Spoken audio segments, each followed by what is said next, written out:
Hey guys, it's me, JC, and welcome back to my channel.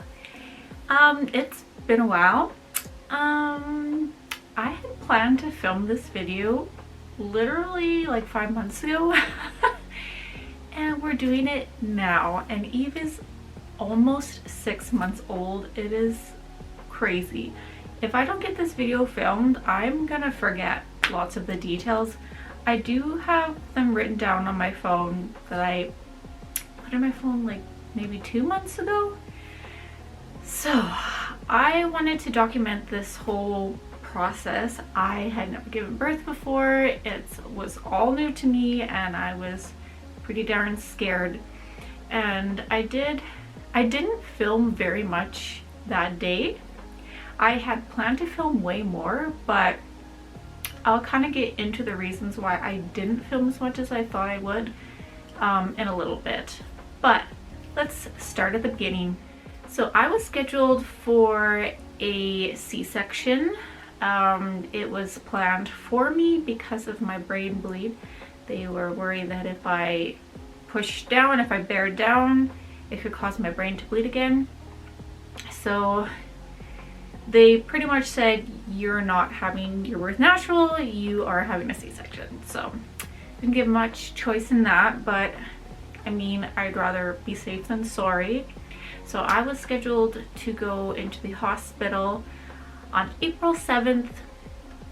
They wanted me there at 6 in the morning, and I am not a morning person, so I was running on adrenaline, that's for sure. So I got there just after 6, and then the actual C-section was scheduled for 8, but there was lots of things I had to do in between the 6 and 8 o'clock.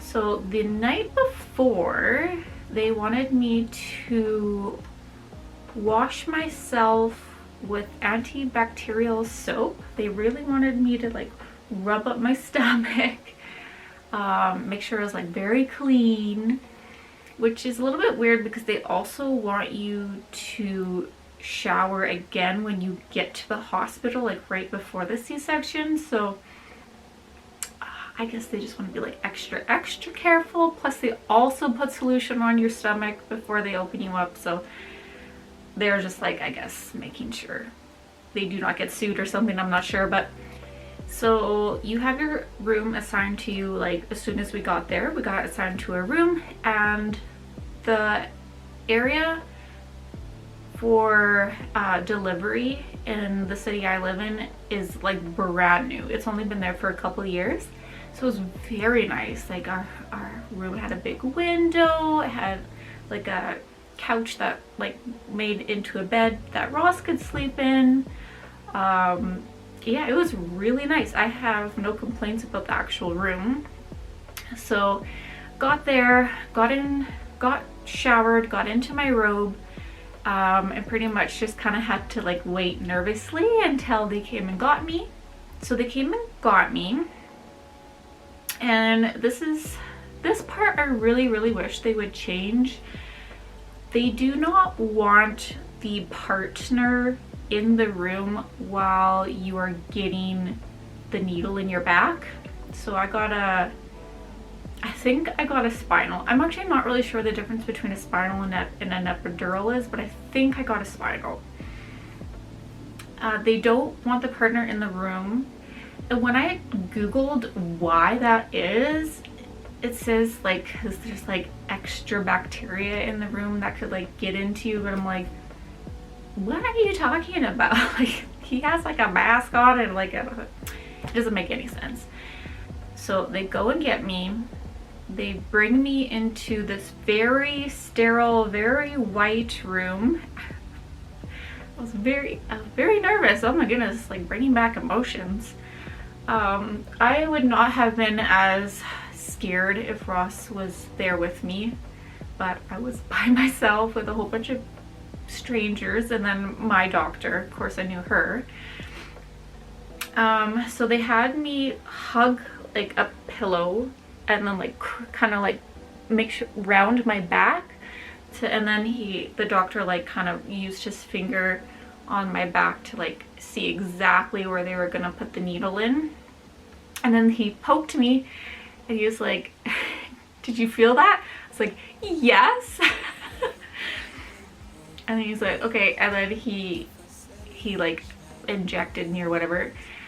And I wasn't expecting it to be very painful. Like I watched so many like C-section videos, birth videos, like really preparing myself. They all said it wasn't that bad. It was the most painful thing I've ever experienced. And I screamed. So yeah, and then they have to do that twice because one freezes the one half of your body and then the other freezes the other half of your body. So as soon as both were done, they're like, okay, quickly lie down because your legs get numb really quickly. So I lie down, and yeah, it was kind of a weird feeling, like your legs start to get kind of heavy. And then they were like, okay, lift your legs, and they're like, okay, they're getting harder to lift. And then they're like, okay, so she's good. So then they started putting the tarp in front of me, like right here, so I wouldn't be able to see them like literally cutting me open. And then they went and got Ross, and then I pretty much just like held on to his hand the whole time, like looking up at him. So I think they told me when they were starting to cut into me. I'm pretty sure they did. This whole process went by so fast. It's like, okay, needle in the back. Okay, lie down. Okay, go get the husband. Okay, put up the sheet. Like everything was like extremely streamlined. Yeah, so they start cutting into me, and it's not like I felt them cutting me, but I felt like a lot of pressure, and it was very uncomfortable. I try not to think about it like too hard, or else it was like really freaking me out. And then it was only a few minutes, and then they're like, okay, it's gonna be like a big pressure, and then she's gonna come out. So then it was like, yeah, it felt like they were, I think what they actually do is they push down and then they actually birth her through the small opening that they made. Because that's what it felt like. It felt like she was like birthing out.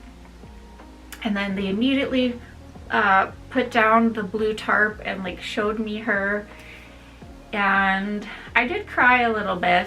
Like there's just so much emotion. It's like 9 months of growing this baby, not knowing what she looked like, but feeling her, and here she is. And this whole pregnancy, I never felt like a special attachment to her. It just was, yeah, I'm pregnant, but it wasn't like, oh, this is like my daughter who I love that I'm growing. It never felt like that. And I was hoping so bad that when I actually saw her, that it would be like this instant love. And it just wasn't. The crying was almost like a shock. Like I cry over everything pretty much, so it was like shocking, I think. Because it only lasted for like 10 seconds and then I didn't cry again. And then so what they do is they kind of cleaned her up a little bit, make sure she was okay, and then they immediately put her skin to skin like on my chest. And it was kind of difficult to see her because you're kind of going like this to try to see her because the curtain was here. But she was, I have the times written down. So she was born at 8:37 a.m. and she was a perfect little baby at 7 pounds, 11 ounces. And she came out like screaming. She came out screaming. She was a fighter from the beginning. Yeah, so it was really important to me to do skin to skin contact. From all of the research that I've done, it's like really helpful to regulate your baby's temperature to do skin to skin. So the actual stitching up, there's like 7 layers that they have to stitch up, and so that took a lot longer than them cutting me open. So I have to sit there, I'm not sitting there, I have to lie there perfectly still while they're stitching up every layer.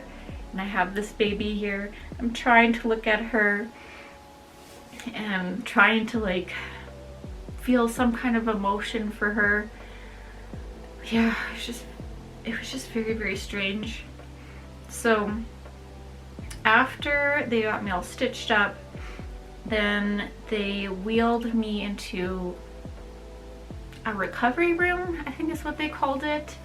So I was there for an hour, I believe. So I also heard that you should try to breastfeed within the first hour of giving birth, because that is like the most nutritious milk or that you can produce. So she came out screaming and super alert, but once she like calmed down and fell asleep, like it was so hard to rouse her. Like she was just so conked out. Like I tried like shoving my boob in her mouth and like trying to open up her mouth and like trying and she just like would not. So I'm like, okay, I won't be able to do the first hour, but I'm gonna still try to breastfeed. We'll just give her a little bit of time to wake up. You know, she's gone through a traumatic thing just as I've gone through a traumatic thing. So we're just, you know, doing this together. Yeah, so it's called the golden hour. Yeah, so I didn't get to do that. The doctors called her like a lazy baby, I guess. They were saying because she didn't get like squeezed out, that would like take her a little bit longer to like wake up. And she also had a lot of fluid. She would constantly cough up fluid as well because she didn't get squeezed out. While I was in the recovery room, they kept on, the nurse that was there with me, she kept on putting an ice cube on my like abdomen and saying like, does it feel cold? Because they were trying to like see how far the freezing was going down. They were trying to make sure that my freezing was going down. That was interesting. And then after an hour-ish, then they wheeled me to my room and my parents were already waiting. I was just holding Eve in the wheelchair. Or no, I wasn't in a wheelchair. I was still in the bed. And then they wheeled me back. And yeah, it was kind of special because growing up, I never thought I was going to have kids. I never wanted to have kids. And I very much expressed this to my parents, and Mom says it was very special because she thought I wouldn't have kids because I told her I wouldn't have kids. So when Eve came, it was very special, I think, for her. Yeah, so we definitely had some visitors for the first little bit. My sister came and my Auntie Lois came, and then later that night my brother-in-law and his wife came. So we definitely had lots of visitors, which was good that they came earlier because as time went on, my mental health was really declining. But before we get there, they also put like these tube things on my legs that inflated and deflated to make sure I wouldn't get any blood clots in my legs because I wasn't walking. And then just like a little bit later, a nurse came in and said, do you want these still on so you can just lie here, or do you want to get up and walk around? Make sure you keep walking around and we can take these off. And I was like, take them off. So she took them off, and after a little bit, I got up and they had to take out my catheter. So that was interesting. So she's like, okay, and pull. Pretty uncomfortable feeling. I wouldn't say it was like super painful or anything, But yeah, really gross feeling getting a catheter removed. I don't even know if I would have needed one because I wasn't frozen for very long, but I understand why they do it. The first walk was really difficult. It's like, I felt like I was like 90 years old, like totally hunched over. Yeah, it is also kind of crazy that they kind of make you walk so early. Like, you literally got major abdominal surgery and you're walking like a couple hours later. It's kind of crazy if you think about it too much. But yeah, I could walk pretty well. Like, the first walk was pretty difficult, but after that, every time I got up was a little bit easier, a little bit easier. That was like the main event, I guess. And throughout the day, every once in a while, I kept on trying to breastfeed her, and she just would not latch. She wouldn't even try at all. It was very discouraging, and the nurses that came in, like, I would express my concerns, and they said, like, it's very normal, like, we don't raise the alarm until like 24 hours if they haven't eaten anything, so like we're confident that she'll be eating by then. And I was like, oh, they say they're confident, but I'm not confident. So what I did was I tried to self-express some colostrum into like a little tube. So I was able to get her some colostrum that way, but what was devastating was they had these like tubes that were connected to syringes that you could like kind of like syringe into their mouth. So I had collected like a fair amount of colostrum, like, oh, it's like takes forever. And then instead of taking the cap off and then pushing it up so it would get the air out, I didn't take the cap off, so it got too much pressure in the syringe and the colostrum went like flying everywhere, and that all that work was on the floor, and I was like so devastated that my baby's hungry and I can't feed her, and now my colostrum's all over the floor. I just, like, that pain was unbearable. So the first night was really hard. I just felt so guilty. I can't believe these feelings are still bubbling up. I really thought I was over this. Yeah, it's kind of crazy how, like, the C-section wasn't the thing that was, like, scarring. It was, like, not being able to feed my baby. I was trying so hard. So I was able to give her a little bit of colostrum, but it just wasn't enough. And I was scared I was starving her. So eventually we did call for formula. So the nurses bring up these little things of formula and you just feed them to your baby. And I felt so much better after I had given her some formula. Maybe I can get her to latch once my milk comes in, because maybe she doesn't have to try so hard, because you really have to like try to get the colostrum out, but milk kind of like squirts out, you know. With her having a little bit of formula, that felt good. I felt bad that I couldn't feed her, but it felt good that she was at least getting food. So there was a shower in my room and I felt disgusting, absolutely disgusting. So I took a shower, but when I stepped out of the tub, like a big gush of blood came out. I ran out of space on my card, so I had to download some stuff and delete some stuff, but we are back on track now. We were in the hospital, so we went in Monday morning, and then we were there pretty much all day Monday, all day Tuesday, and then we left Wednesday evening, like right around supper.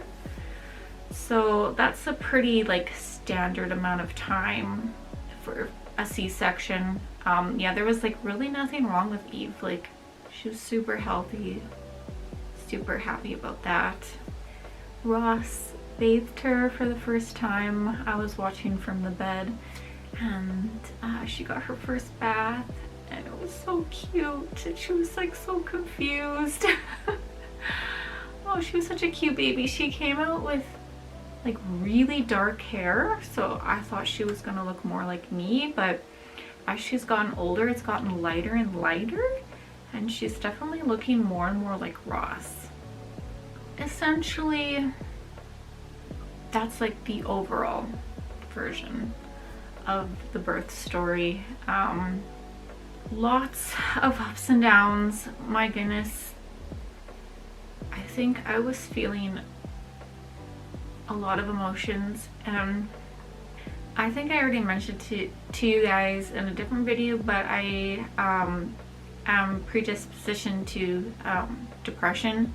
I've had depression in the past, and I brought it up to my baby doctor if I would be at higher risk for postpartum depression, and she assured me that I wouldn't.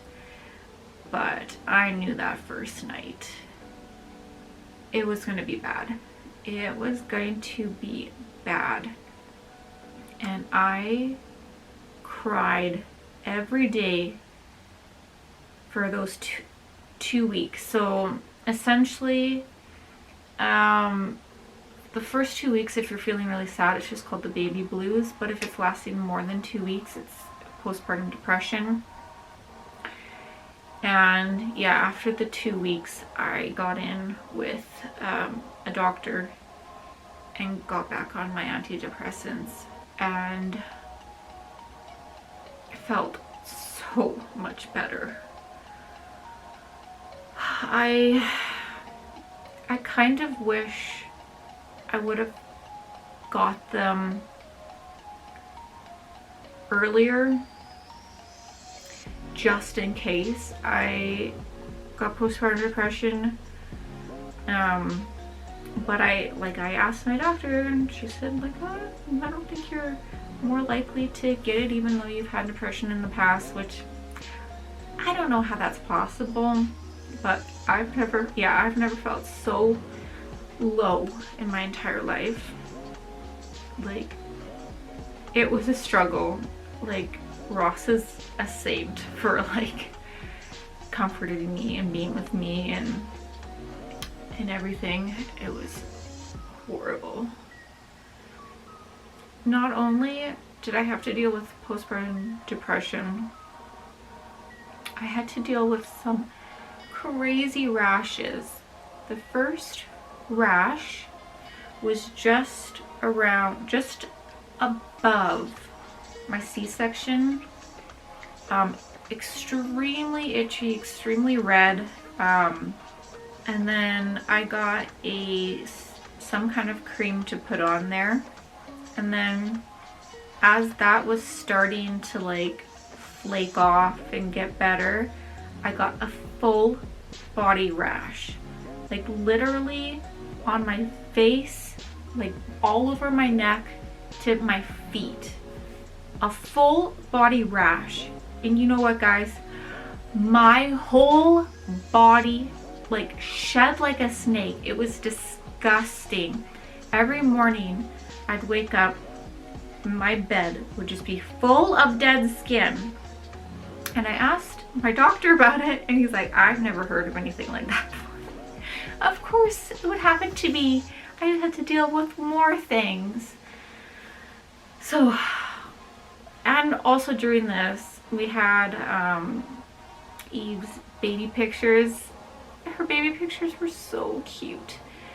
But I still wasn't on my antidepressants at that point. Plus I was pumping.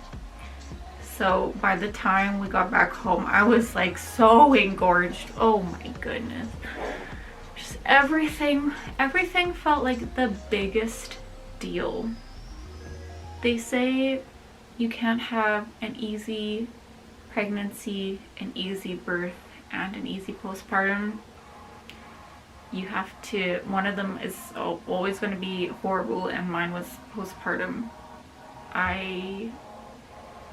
If I ever get pregnant again, I'm going to be more prepared for postpartum, because holy crap.